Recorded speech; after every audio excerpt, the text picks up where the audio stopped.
Hello and welcome to another Archie Asylum rope tutorial.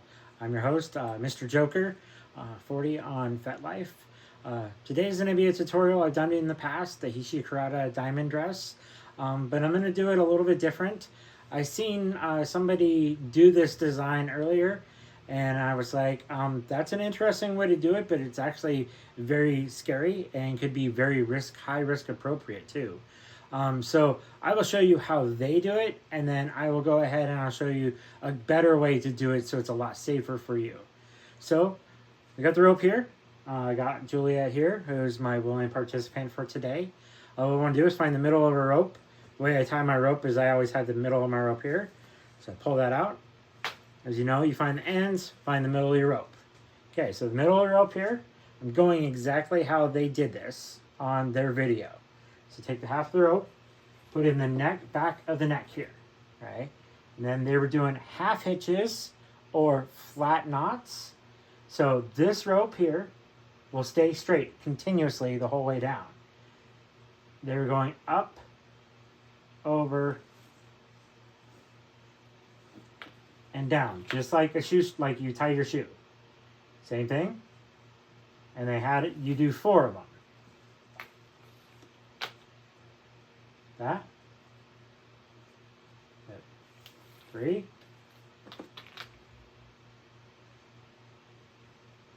And 4. Okay, so they have all 4 knots down like that, all the way down. Pretty simple, easy. You take this, just like normal, you go between the legs, bring it back up, and it hooks to the back of the neck here. Pretty standard for a HIshi Karada. Pull it all the way through. From here, you're going to split the ropes. And then all you do is you go through the loops. Through the loops, pull it through. Okay, and then go to the back. All I'm doing is just crisscrossing in the back to go back to the front. To go back through the loops.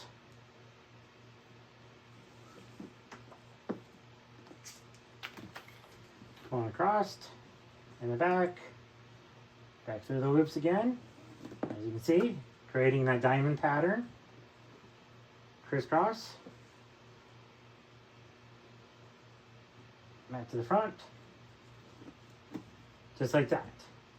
When we tie it in the back, usually what I do is I just do a square knot on it and have it secure. So there we go, simple, easy tie. Downside is if you look at this, this moves. That's very scary. These knots are not in place. They move all over the place. If anything, you pull this too much, it still holds it there, but you pull up on this, it's going to go right into that neck. You could end up choking somebody. You could lose your design just by playing with these knots here. You can tell, I can sit there, now it doesn't look the same. So what we're going to do is I'm going to show you the proper way to do this, or safer way to do this.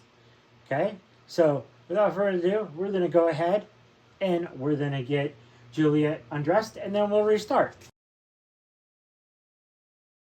And look, we're back. Juliet's all undressed, no rope on her anymore. So we'll go ahead and start off. Of course, find the middle of the rope. What I like to do, and I've learned is a lot better, is do an double overhand knot on this part first.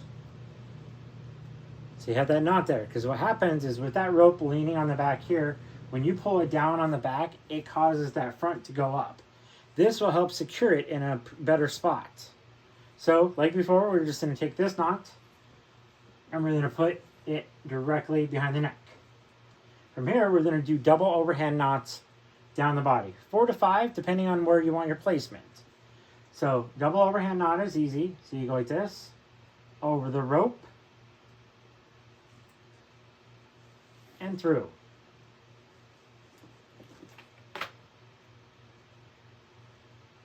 Take out the slack. Then again. So it's going to be over your hand, if you can remember. And then through.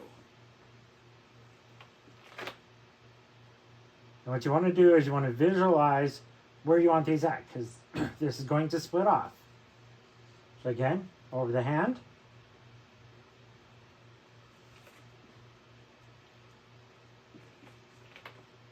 And through.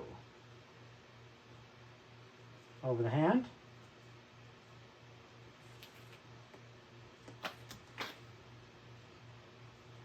And through. Just like that. So we got good 4 knots here. So now this is where the fun part can come in, is you can place what they call a pleasure knot or whatnot. You can, or whatnot, down in this area, or if you have the male genitalia, you can cause it to cup that area. So we're going to do just that one little knot.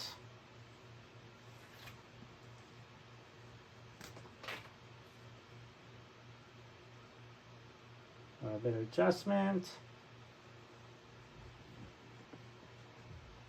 And back up. And what I'm doing is, see, I'm going to go right up here.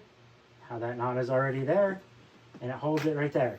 This also can help when you're self-tying too, because you can bring this knot down lower so you don't have to sit there and fumble around to try reaching that knot. Then, just like the last one, you still bring it around to the front. But if you notice, I'm not having to worry about that knot slipping or falling or anything like that. See, it's right where I want it. Then we go around the back, and like you said, we just crisscross, bring in the front. And you can get really fancy with this design. The thing that I like about the diamond dress is you can do cow hitches or lark's head in this to hold it where it's at. You can do multiple different things with this. We're just going to keep it simple and standard this time. So back around. And this is also where you talk with your bottom about how tight you want it, because it's tighter you can get, or you can loosen. And then one last time. Back around. Downside is when you do this, you have just a little bit, not enough rope. So usually you will need 2 ropes when you do this on a person than just the 1 rope that I did with the other one. But as you can tell, we're just going to block this off. So if you wanted to, you could do a cow hitch lark's head, which, like I've shown in the past, so you go over the rope, under the rope, and it's a directional knot. So I want it to go down, so I'm going to go over this way, under. See how there's that little saddle right there? Bring it through. Then you can tighten it up, just like that. Let's do it again for this side. I know that one was a little bit quick for everybody, but you can slow it down. Of course, it's going to go over, under, over, back under, through the saddle. Just like that. And you can sit there and adjust the tension out of it just by pulling that. Holding that part of the rope, tighten it up. Same goes for here. Pull it up. Hold it. Cinch it. Just like that. Now we got little tassels. So, if you notice, that does not move. That knot is perfectly safe and stable in that area. It does not move. It goes where it wants. You can move these ropes up and down, and you get it tighter or loosen as you want it. But these knots do not move. There is no risk for this to come up into the neck area and cause any damage whatsoever. You can even get fancier, and we could bring this out if we wanted to by bringing these ropes up to here, pull this down so it's away from the neckline, or if you wanted to wear this underneath the garment. But I just wanted to show the 2 differences, because the other one with the half hitches, it looks beautiful, but it's a very higher risk assessment than one of these. That rope could slip anytime and get caught up in the neck. It could go down, could bunch up. There's a lot of different risks, higher risk than doing it this way. Thank you very much for tuning in. Have a great day. Bye.